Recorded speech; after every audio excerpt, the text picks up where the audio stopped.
कि फरवी थी उनकी हम आज की समझ बैठे, कि फरवी थी उनकी हम आज की समझ बैठे। हम तो मौत को ही जिंदगी समझ बैठे। अरे वक्त का मजाक था या हमारी बदनसीबी, वो वक्त का मजाक था या हमारी बदनसीबी, जो हम उनकी दो बातों को मोहब्बत समझ रहे थे।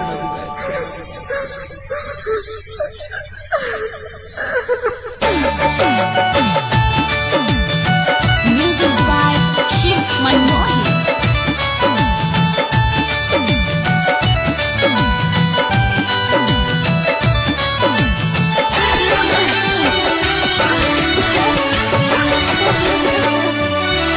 जोहर जुदाई में पी ले हम हो, जो नहा जान गए। जोहर जुदाई में पी ले हम छूटा तई पड़ा।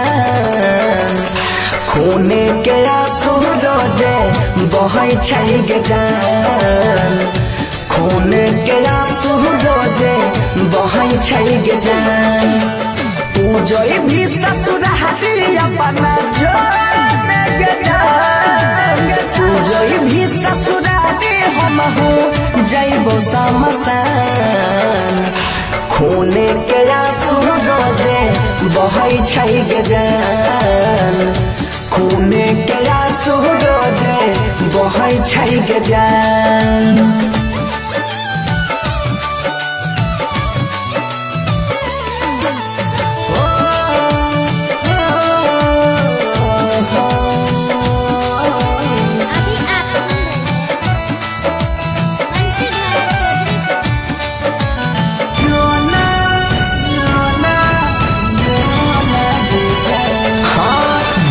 वियोग में केना के जीवो याद तोहर जब आइताओगे।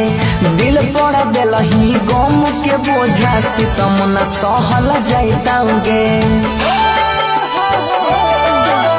बिरह वियोग में केना के जीवो याद तोहर जब आइताओगे। दिल पड़ देलही गम के बोझा सितम न सहल जाइताओगे। किस्मत में दूरी ही न हमारा हो, किस्मत में हमारा लिखने नहीं रहो भगवान।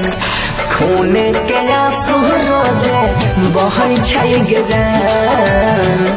खूने के आंसू रोजे बहै छै गे जान।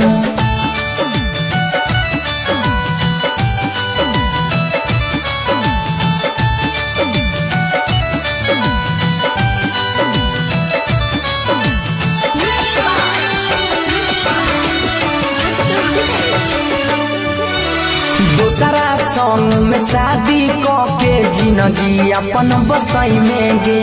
बीच रहिया में छोड़ के हमारा खुशी से ना रह पाई में गे।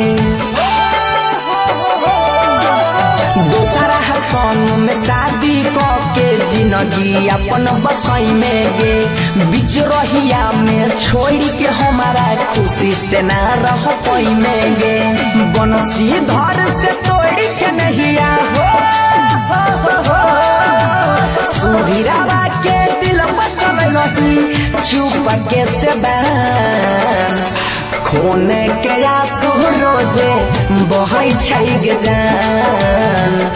खूने के आंसू रोजे बहै छै गे जान। तू जोई भी ससुराली अपना छोड़ के जान। तू जोई भी ससुराली हम हो जइबो शमशान। खूने के आंसू रोजे बहै छै गे जान। खूने के आंसू रोजे बहै छै गे जान।